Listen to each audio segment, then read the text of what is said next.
My face currently feels like I've been run through by Tom Stewart. Puts it to the top of the square. Oh, beautiful little fist in there by Dale. Crucial centimetre moments.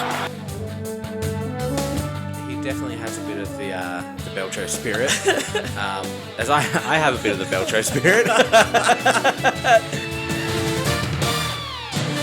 Hello everyone, and welcome back to the podcast that will not Streisand affect itself if a fake quote is attributed to it in the media this week. However, we do thoroughly believe that Graham Myers is the Lionel Messi of the AFL. That's never been in question. It's not, never in doubt. Yeah, absolutely not. This is the Back Pocket. I am Jack, and I'm joined, as always, by a much happier about football than he was about 5 weeks ago, Alistair. You can't prove that. How you doing? Yeah, I'm alright. Football's fun. Football's fun. It's really good. It's crazy. Yeah. But do you want to jump straight into votes this week? We'll just fucking... I don't know. Do you got anything to say, or are we doing votes? I don't have anything to say immediately, but we'll get to it. All right. Actually, no, I do. I want to call out, and in a bad way, Backchat podcast. And I do like Backchat. I think they do a great job. They're entertaining. They use their connections well. Schofield, yeah. Hamish Brayshaw's on there a few sometimes. Anyway, I would like to express my disgust at them for referring to themselves as having, and I quote, the only award in the country paying homage to real backmen doing real backman things. Not only did they start their award this year, but they haven't given any votes to a particular player this week that I find outrageous. So not only did we do it first, and it's our standus operandus, like it's our raison d'etre, it's our reason for existing, like settle down, I think, I played couple games of Waffle this year and did his back, and now he's got the only backman's award. It's a bit rough. Yeah, and especially, not that they're giving it to real backmen, but Golden Fist exists, and they highlighted that. They said the Golden Fist is not a backman's award. I lied because I thought that Nick Dacos was in the lead, but actually Darcy Moore is 1 point ahead, who is actually a real backman. Credit to Backchat's Backman's Award. Harris Andrews has a healthy lead in that as well, and he's got a healthy lead now. So I'll give them that. But outside of that, it's not the first or the only. I wonder if that's going to continue. We'll see. What was your one this week? My one vote goes to Ed Richards. Ed Richards. He was close for me. He turned it over a little much for my liking, but other than that, he was very, very good. You know how I feel when it comes to giving votes to someone in a loss. It can be a little harsh to lower their vote, but I think Ed Richards is one of the only reasons that the Bulldogs are any decent at the moment. And they did lose in the end, which is fine. And I'm not 100% sure I agree about the turning it over part. He had 2 turnovers. Yeah, they must have been damaging because when I was watching it live, I remembered them. But yeah, no, he was very good. He's in my special mentions. So yeah, I will quickly run through his stats like I always do. 28 disposals, 11 marks, 10 intercept possessions, 10 pressure acts, 449 metres gained, 8 1%ers. For a small and a running small, he does a lot more than the others in regards to actual defensive work. He is actually a really good defensive small defender. Yeah, I think there was a few players that game for the Bulldogs that should have been filthy about them losing that game because they put everything on the line. And Bontempelli bunting his mouthguard into the turf. Still there. Yeah, that was understandable, like the frustration, because he, English and Richards were on fire, and a lot of the team just didn't want to come with them. Sydney weren't setting the world on fire in that game. The Bulldogs should be kicking themselves because they were in touch with the top 4 before that. And now they have to win games against teams around them to stay in the 8. So we'll see how they go from here. But yeah, I get it. My one this week was to Zach Guthrie. Fair enough. He had 24 disposals, 5 rebounds and 6 intercepts, which was good to great. 3 spoils, 9 pressure acts and 4 tackles. But I think the fact that he just negated Stringer completely was what did it for me. I can't remember a game recently for Essendon this year that Stringer's had such little impact on the contest, and every time we went near it, Guthrie was just there, whether it was harassing or spoiling.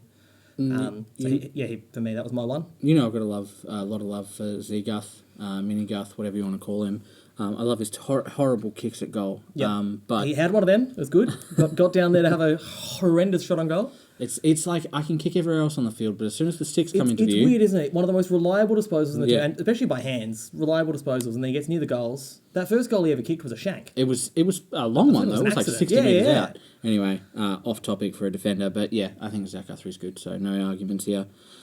My 2 votes may be controversial. First time ever appearing on this show, I'm almost 100% sure, is Mitch McGovern. Mitch McGovern's my 2 votes. Yes, okay. Hell yeah, okay, cool. So, this works. I think not so much for his stat lines, even though... They were very good. 9 intercepts and 10 pressure acts is great, 549 metres gained. All 3 of his marks were intercepts. Yeah.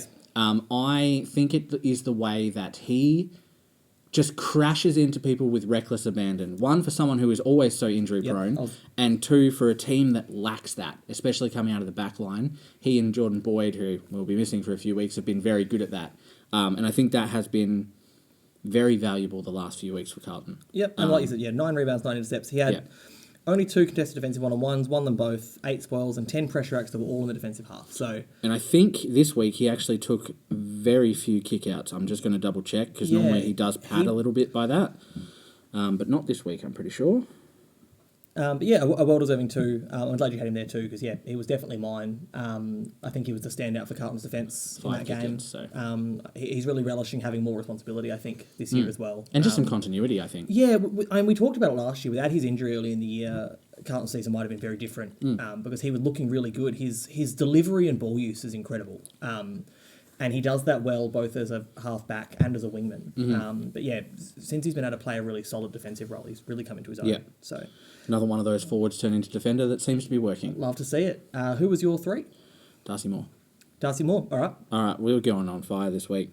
No, not mine. Oh, I thought you said all right as in you were doing it. No. Okay. I special mention for me, Darcy Moore. All right. Well, he had, again, probably not the best possession-wise, but 8 marks, 90% disposal efficiency, 11 intercept possessions, 6 pressure acts, couple of 1%ers, and he's just a wall. You can't get past him, and it's going to take a really good effort for a team to get past him. He is so good. He has really come into his own. I kind of talked about it earlier today when we were talking about player rankings and how important defenders are, despite being underrated. Let's not go into that just yet. And that, since he's really stepped up this year, he's obviously always been good, but he's taken his game to another level this year, and it's been so important to the way Collingwood have been able to play games, especially with the way they hang on to games. The 2 or 3 goals a week he saves with his, just being a wall, like you said, is the reason they're able to win those close games. Because there's some games where when they've been 3 or 4 goals down, if that's 5 or 6 goals, it's a totally different story. So yeah, understandable. Not in there for me, just as I mentioned, but a very good game. I wonder how Collingwood, if they had to play two games maybe without him, how they'd go? just to see how they go. I think it would be good for them to adapt. For a long time, they always had to, Yeah. because he was very rarely getting through a whole season. 2 teams have named reasonably injury-prone key defenders as captains this year in Freo and Collingwood, and they've both been on the park all year. That's what you need. Maybe that's it. Maybe you make him captain. You find your most injury-prone player and whack the badge on. My 3 was to Tom McCartan. Okay. They look so much better with him back in the side. He only had 15 disposals, but 7 of those are rebounds. He had 13 spoils, 7 defensive half pressure acts, and had 3 score involvements with 0 inside 50s. He was really good. I really liked his game, and the Bulldogs' tools looked like they were in a bit of trouble while he was around. Norton was really good, but the others were really struggling to not only get the ball, but get the ball in any kind of position that was helpful, I think was the more important part of their game. Yeah, I'll absolutely pay that. And I rate McCartan. He's only, the 130...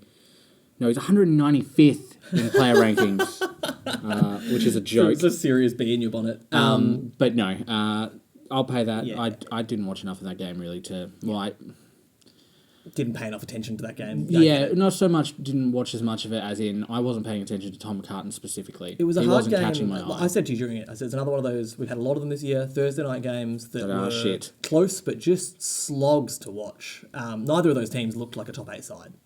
So, I get you. Who was your 4? Don't know. I closed my app. My 4 is Will Powell from the Gold Coast. Okay, so there's another one. He was, like I said, my top, I said to you before we started, my top 2 votes this week. Easier to do than the rest of them. So, do you want to run off the Will Powell numbers? Or? Nah, I like it when we have the same ones because I get to just use your stats. Sweet. He had 26 disposals at 88, along with 6 tackles, and he was playing defensive roles. That's a lot of touches for someone who was playing as a defender. 5 rebounds, 13 intercepts, 531 metres gained. He had 16 pressure acts, 10 marks, 5 of those were intercepts. And St Kilda finished with only 8 goals and only 1 multiple goal scorer. Yeah. He was a machine. And obviously well supported by Collins and Ballard again. But he has had a few games this year where you just kind of, he's going to be good, isn't he? Like, Yeah. he already is, but this is the first year we've really been able to see him on the park for long periods of time. Yes. And obviously that I'm ankle very broke excited by was it. pretty bad. They looked angry. They looked like, I don't think a lot of those players were happy that Dew got sacked. Like, they had a fervour to their game that I think they've been missing for a lot of this year, which could be an indictment on the players. But I don't really know why you would perform well after the person that you like gets yeah, sacked. I don't understand I don't know that. either. But hey, it is what it is. Yeah, it is. Your 5? Sam Taylor. Sam Taylor. It had to be. And that was who didn't get a vote this week on Backchat, and I was Really? baffled. Didn't get a vote. I don't think you can have 16 intercept possessions and not get a vote. 21 disposals, 14 contested, 16 intercepts, season high, 16 intercept possessions, 8 spoils, won 5 out of his 6 one-on-ones, along with 10 pressure acts and 3 tackles, 7 rebounds, 3 score launches, 366 metres gained, which is not... 3 frees for, 0 frees against as a key defender. Since he's come back, they've beaten Melbourne and Adelaide and placed the alley-oop for Carlton to dunk Fremantle out of the finals. He could do a Barras from here the way he's going. Like last year we had second half of the year, Barras just stormed home and won the Getting medal. 5s every week. Taylor's looking like it at the moment. He is... it's a huge win for them. They've won 4 in a row since he's come back. They have won in Adelaide and Geelong this year where no one else can win. They have Gold Coast, Bulldogs, Sydney, Port, Carlton and Essendon to come. I'd argue all of those but Port in Adelaide are winnable games the way they're playing currently. Yeah. And that would see them in the top 8 comfortably, if as high as 5th if results go their way. I think they have a confidence with Taylor down back and Green up forward. The ability to know that if it goes in defensive 50, even if it's a 50-50 contest or even a 60-40 against them, there's every chance Sam Taylor's winning that. And then they push it down the other end and Green will do something ridiculous. Yeah. I think a lot of their last 4 wins in the last quarter when they're coming back, Green has kicked the first goal. I think it might be like, it's partially the flea factor and partially the not a football state factor, but Green is still somehow underrated by, I think, the average football watcher. Despite the fact that he frustrates me to no end, he is insanely good. Like, they, like you said earlier, like with those two, they've been the reason they've won the majority of their games this year. It's not sustainable. No, it's not. But they are such talent. And I said this the other day, like, compared to Gold Coast, of the 2 teams that came in at a similar time, like, they feel like an AFL club now, like the numbers they've got on the board. Like, it's kind of a shame about their name and colours, I think. Like, without the greater, I think it's a better name. I think if it was the Western Sydney something, it sounds better. But they've got 3 200 gamers now. Haynes is only 3 games off. Caniglio's only 6 games off. And Kelly will get there next year. Whitfield, Green and Cogs could play 300 games for that club if they keep going at the rate they are. Cameron kicked 427 goals for them, which would be like Port Adelaide's second best and Adelaide's third best all time. Like, they've got proper goal numbers. Green has as many goals as them as Eddie Betts kicked for Adelaide now. There's just a whole heap of like real football numbers behind them, as well as obviously all their finals performances and cool things they've done. But they are like building as a club, and I think Kingsley's really ignited something in them since he's come in. It took him a little while to get going this year, but they're playing really good footy against good sides. And I think one way to measure it, and I know win and losses aren't everything, but Gold Coast are nearing 200 losses since they've come into the competition. GWS have like 140, and their win-loss against Gold Coast in particular is like 15-5 or like 14-5? Since those first couple of beltings Gold Coast handed them, it's very rare you see that game go the other way now. And yeah, they had a rough year last year, but they made a prelim the year before, qualifying final the year before. They've made prelims and grand finals multiple times. They had that really famous win over Sydney that got them to the grand final that year. It was the one over Collingwood as well. And they've had some great games against the Bulldogs in that time. So like they've got some rivalries, they've got some heart, and they've got some serious players going on. So I like GWS. I just do think that their jumper's a bit bosh and that their name sucks, but I don't know what Bosch means. It doesn't sound good.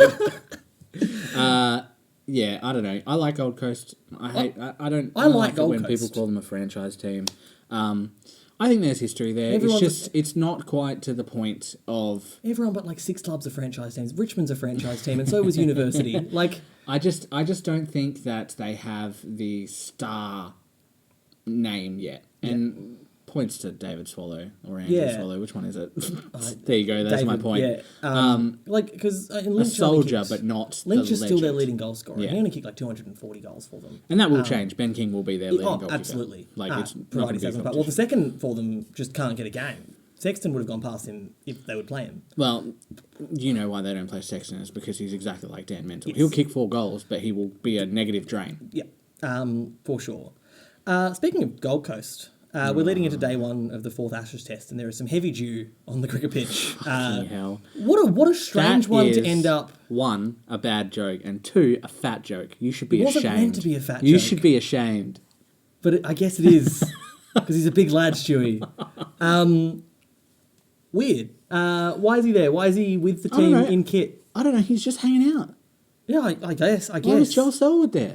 Well, but he got recruited by them into a leadership role. Like, that was talked about last year. Yeah, and how do you know they haven't just called you and gone, hey, Hey, mate, we know wanna- you're good at people pleasing. Yeah. Like, Just to make the come, boys come hang out. comfy before the test starts. I had a analogy today that I thought about. Huh? If there was a team that was Bazball of football, An allergy. an analogy. Oh, okay. I feel like if there was a team that was Bazball of football, it was Richmond. In the sense that, like, Oh, I was going to this say... isn't talking about, like, the helter-skelter that people talk about Bazball being. Like, in the sense of, like, if you look at on paper, this England team does not match the Australian team. And they've almost beaten them in the first 2 and beaten them in the third one reasonably comfortably. Like, performing out of their skin to a really good game plan because of belief in the game plan. Especially that early Richmond team. There wasn't a huge amount of star power in that team. To the extent that, like, Shane Edwards won All-Australian, and in hindsight, the idea of wanted Dev Smith ahead of him was really funny. But, like, people were baffled that he was in that team before they went on to obviously trounce that flag, and then 2 more in a couple of years later. But I feel like, yeah, over the years, in terms of, like, All-Australians and, like, out-and-out stars, other than the fact that Dustin Martin is probably the best September performer we've ever seen, Richmond's buy-in to their game plan was incomparable to other The teams. fact that they could bring in a player like Marlon Pickett and he would just... And just play in a grand cut it up. final. That was a... I think that's probably the most long-form version of AFL basketball, but it's absolutely Essendon featuring either Adam Sard one year or Nick Hind the next, where all they could do was score from rebound. Yeah. And that was back when the AFL wasn't all rebound like it is now, which is funny because that would be much more successful now than it was then. I was going to say 2008 Hawthorn. That's more like the Bodyline series. That's like the, we don't think we can win, but we've got a way to do it. We've got a like tactic. We've got a tactic. We're just going to bowl at your head all day. My take on that grand final is probably a little different to yours. If you win, if Cameron Mooney kicks those goals either side of half-time, they should win that game. If you're that good, like if you are as good as that 2008 Geelong team was, you shouldn't let a team get that close to you no matter how they're playing. It doesn't matter what game style they've got. The rush behind situation is not... You let a not AFL fitness Stewie Jew run amok. Wow, you're on grand really final mean day. to Stuart Jew today. I'm not. You called him fat, you called him old and useless. I didn't call him old and useless. You just did. You called him unfit. And He was. Yeah, but like... He tore them up, right? Yeah, absolutely. That is on Geelong. I feel like they got ahead of themselves that year because of how good they'd done. They'd lost one game for the year, had, I think, like the highest percentage we've ever seen and probably will ever see again. And credit to Clarkson and Hawthorn for that side winning that game, which went on to be a really great side. But so many of those players were not ready to be premiers, and we saw that in the couple of years They after. finished out of the 8 next year, but then were back in straight away. And then went on to three-peat not long after. I'd like to formally apologise to Stuart Jew. We like Stuart After Jew. being absolutely knifed, Well, not and just a week ago. He also died. We saw that Gold Coast posted his in memoriam Now you've post. killed him? Jesus. All right, on to football again. That was football. We're talking about a grand final from 15 years ago. What's on to now football again? Oh, yeah. What's going on at Fremantle? What's the problem there? Like, this is a team that I know Sarong was out this week, but like in general, good midfield, great back line, couple of genuinely talented young key forwards with some really good smalls and mids around them. They were obviously, just out of the 4 last year. Had they not lost a couple of games they should have won, would have finished in the 4 last year. 3 points off the best defence in the comp last year.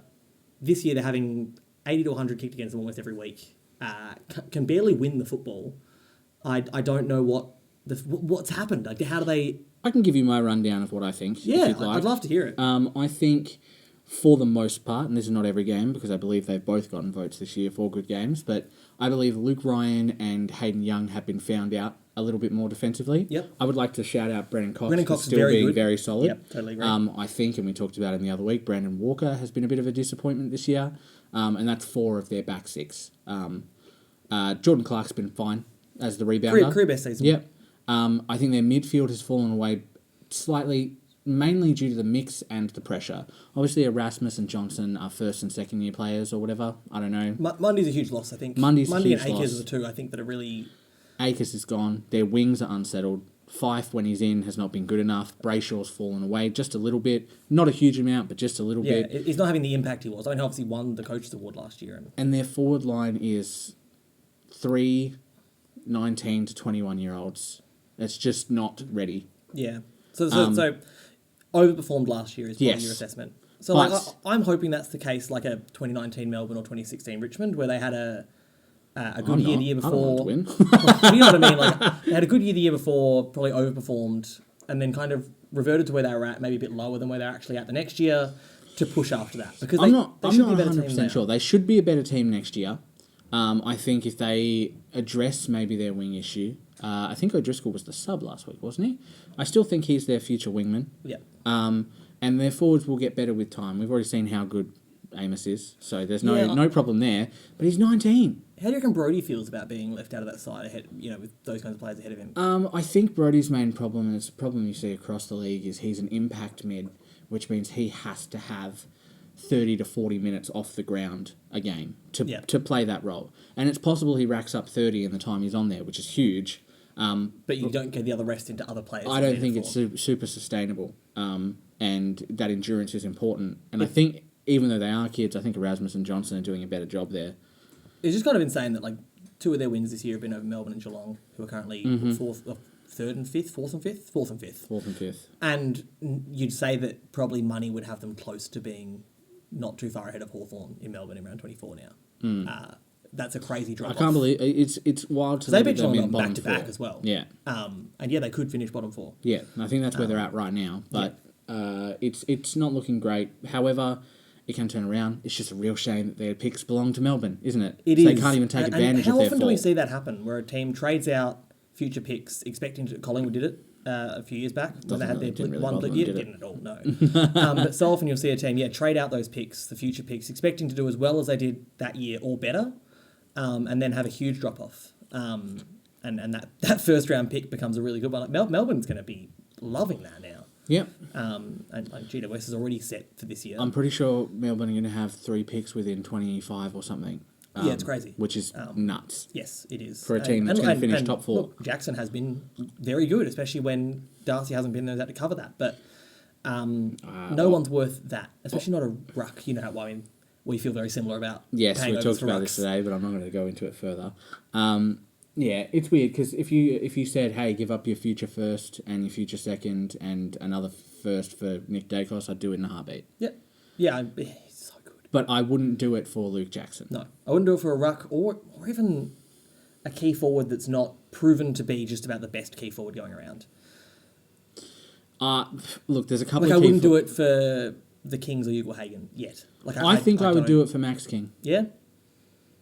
Okay. Yeah, I think so. I think on form and... am I ready? When we've seen him play, we've for consistent periods of time, we've seen him do well enough. I don't know if I'm ready to unleash these stats. I've been holding on to them for a while. You've been holding on to the Max King stats? Yeah, I think Max King, of all the current key forwards, is primed to be the biggest goal scorer. And that's including Harry Mackay, Curnow, Larkey, Mitch Lewis, the lot. I'm a huge Hugo Hagen fan. I haven't included him yet because I don't have enough stats on him. He hasn't played enough. He hasn't games, played enough and for a when he is, he's baseline. wayward. We talked about his accuracy the other day. But looking at Max King's current stats and obviously potential future improvement, which is obviously up in the air. Yep. It could go nowhere. He could be injured again. I think he has the potential to be a top 25 goal kicker. Yeah. Like talking 650 to 700 goals total. And obviously we're about to lose a bunch of those. Yes. We're losing Rewalt. We're definitely losing Hawkins. Yeah. There's another one. No. Buddy. We're losing Buddy. He's kicked over 1,000. Yep. And I think these are the players we're going to be looking at in 10 years from now in that similar situation. I think Max King has the best chance. Yep. I think Larky's Jack probably... Darling is another one on that list. Yeah, that I he's think 500. people He don't just think- kicked? Yeah, people don't think Yeah. about him in those numbers, but he is. He is. I think I think King is the best player. So I would trade at least 2 firsts for Max King, but I would only do it if I was in a Richmond situation. Yeah. Where I've won a flag, I've missed the next year. And you know that your best has been close to good enough. And a key forward would be enough to take you forward. We've talked about the fact they've got a pretty good core there going forward as well. And yeah, they need someone to replace Rewalt and Lynch. Lynch has had a few injuries now. He's 30. Rewalt's going. So if I was Richmond and I was able to get one of the Kings, I would do it. absolutely, in a heartbeat. I still think they've got some other problems to address, but that's besides the point. The last What is thing this, a forward podcast? I Get wanted out of to do, or was expecting to do this week, was to go into bat for St Kilda. Yeah. There have been a lot of hot takes about St Kilda this week about their catastrophic fall from grace. And look, they've had a bad run, but like we saw Geelong lose 3 in a row twice this year, and now suddenly they're like third premiership favourites again. Carlton lost 6 in a row. They could likely finish in St Kilda's spot in the 8 if that game will probably decide who makes that spot if things go the right way.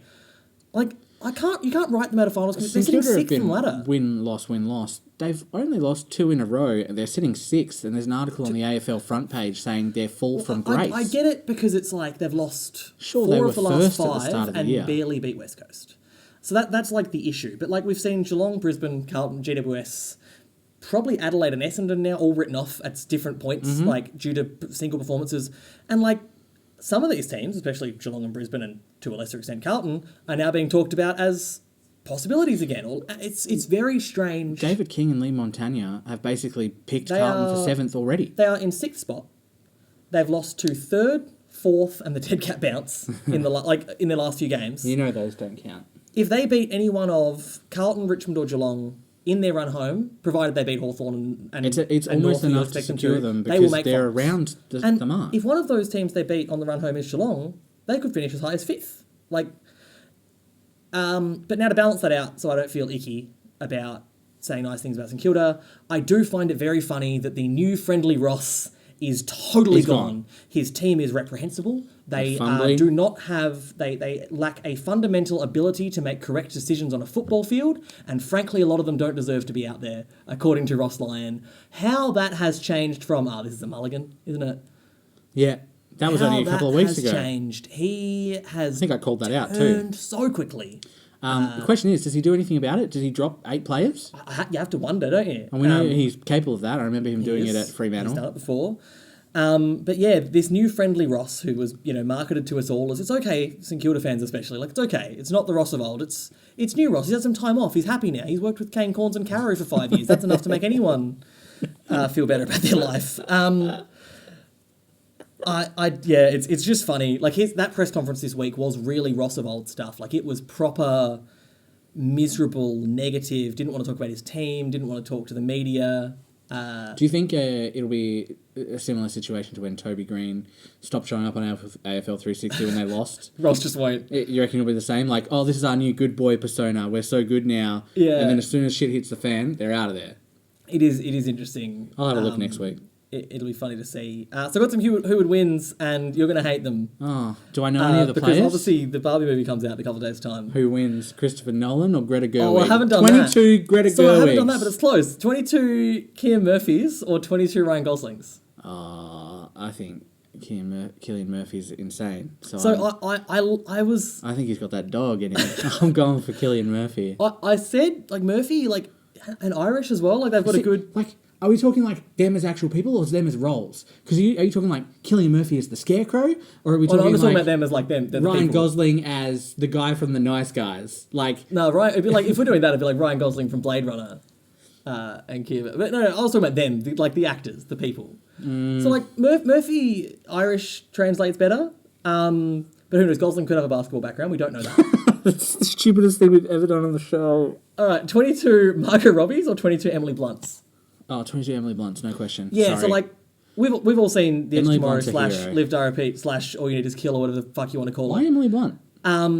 She's in Oppenheimer. Oh, that sucks. And to a lesser extent, a lot of us have seen Sicario. So, like, we know Emily Blunt is, haven't. like... Emily Blunt's a tank, right? Yeah. Like, she is, like, fucking athlete. And, like, people might lean Margot Robbie on this one because she's Australian. But, like, she's a state of origin rugby girl. Like, she's not football. And we've seen how badly rugby translates to footy. So, like... and realistically, Emily Blunt could like rugby as well. So that rules Margot Robbie out. I think Emily Blunt's that one. I mean, it's just a movie, but you've seen A Quiet Place. You've seen that. Oh, yeah, scene. yeah. She can get through anything. She's got this fine. She stepped on the fucking nail, man. But yeah, like, yeah, no. So I'm Emily Blunt. Emily Blunt for sure. 22 of them? With a shotgun? Well, Margot Robbie could have a baseball bat. I'm taking a shotgun over a baseball Yeah, bat. me too. Soz. Who would win? This is a more... This is a football one? 22 Jared Waitleys or 22 Mark Robinsons? Waitley. What are they doing? Are they eating hot dogs? Waitley. Is it fighting trolls online? Oh, it's the best version of Streisand effect I've just ever seen. A niche Come on. Twitter account. Don't be a troll. Take the fake quote down. All over it. Good morning, James. I see you still haven't taken the post down. David King was ripping into him when I ICN about it. Shout outs to South And he was like, Gerard, this is the most viral you've ever gone. Like, maybe you should just start saying things like this. Shout outs to Sav Megafan, who is a Twitter account that I now quite enjoy. Absolute king, Sav Megafan. I love the fact that you are partially responsible for Twitter having to change the literal, like, L's to I's ratio in the usernames because about 50,000 AFL fans freaked out on prelim final night a couple of years ago.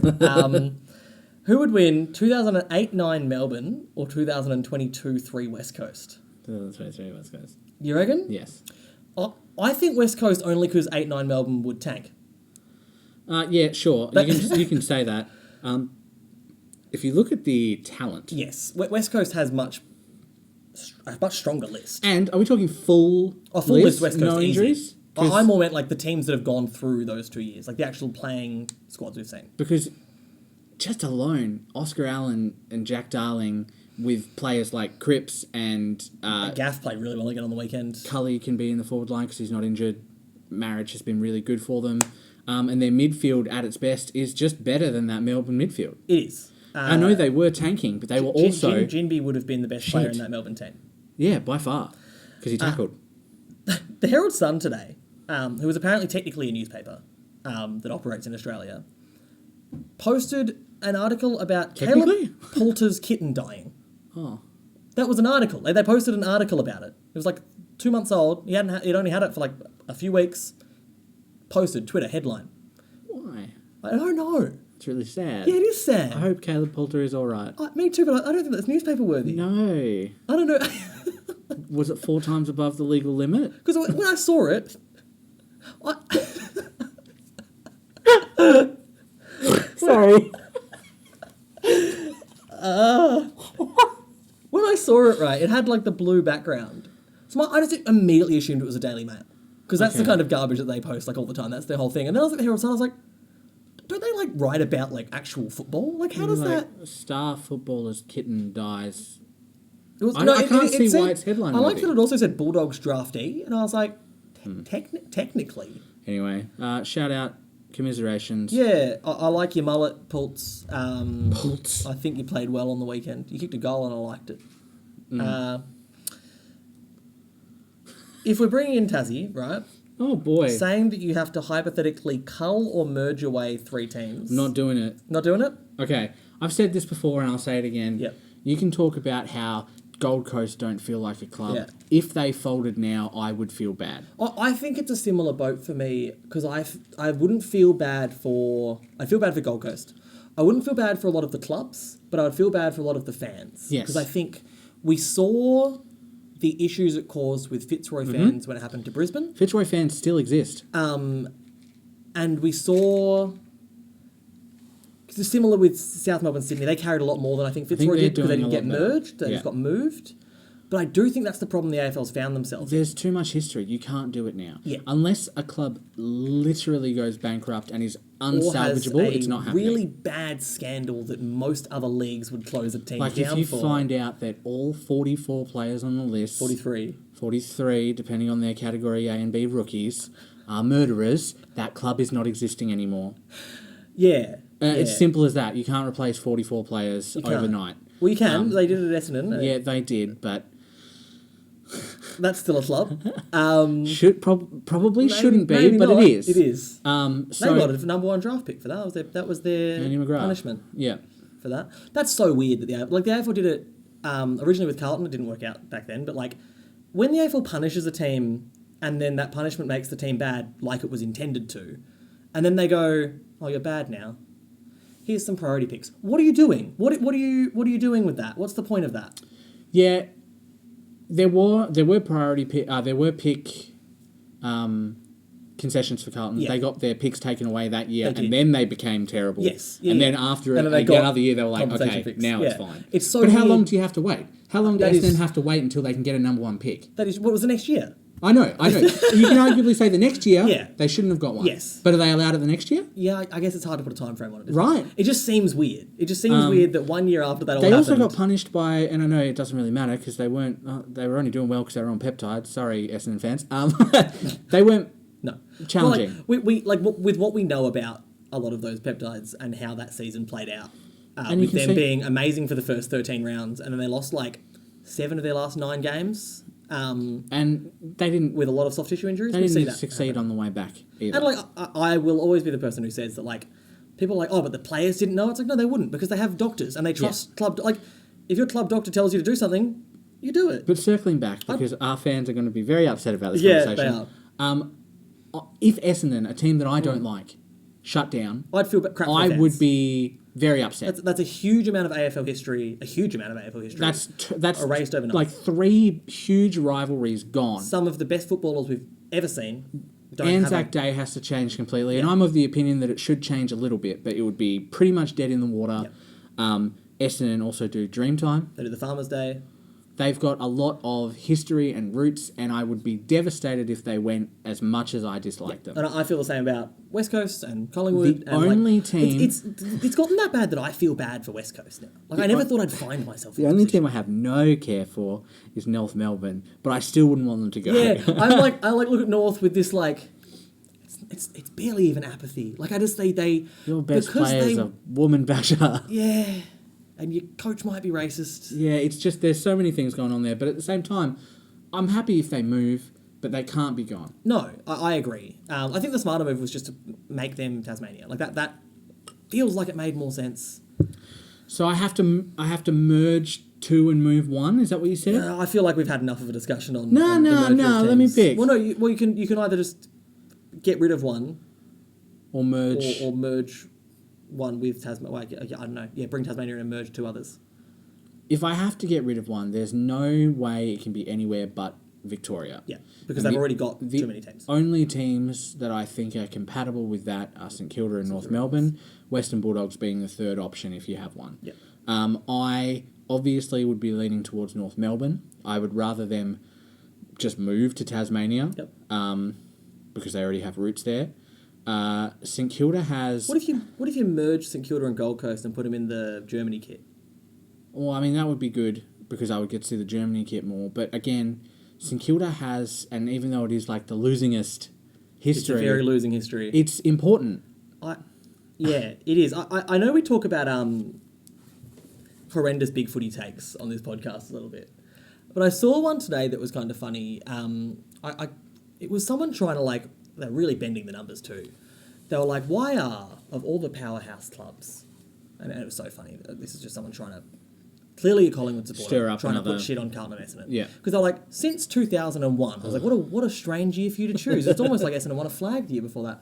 But like, since 2001, why are these clubs so shit and Collingwood so good? And all the people were like, Collingwood won 1 flag in that time, which is only 1 more than the other 2. And if you go back 1 more year, it's the same amount as Essendon. Yeah. And then I saw someone say in there, they're like, well, Collingwood and Essendon have been, like in the AFL era, Collingwood and Essendon have been functional and Carlton have been like replicable of like early St Kilda. And it's like Carlton have also won a flag in the AFL era and Essendon almost got kicked out of the competition in the AFL era. Like Collingwood have been functional. They've lost a lot of grand finals, but at least they've been thereabouts. They're an impressive club. They have always their will own be. issues with the racism scandal. But like, I feel like that was just like a weird... It's just... Because those clubs are only talked about because of like the sheer size of them. Like it's Hawthorn, Richmond, Geelong, like of the last 20 years. Like that's your teams. That's your Sydney's probably up there as well. Yeah, for sure. So like it's weird to like that there's still this mindset of those clubs. I think I understand it because when they were up and firing, you saw how Richmond were when they came back to the top. Richmond weren't in that conversation, and it's the same as because they'd won 3 flags. They automatically. But like Hawthorn are the same. When they're up and firing, they have 100,000 members. Yeah.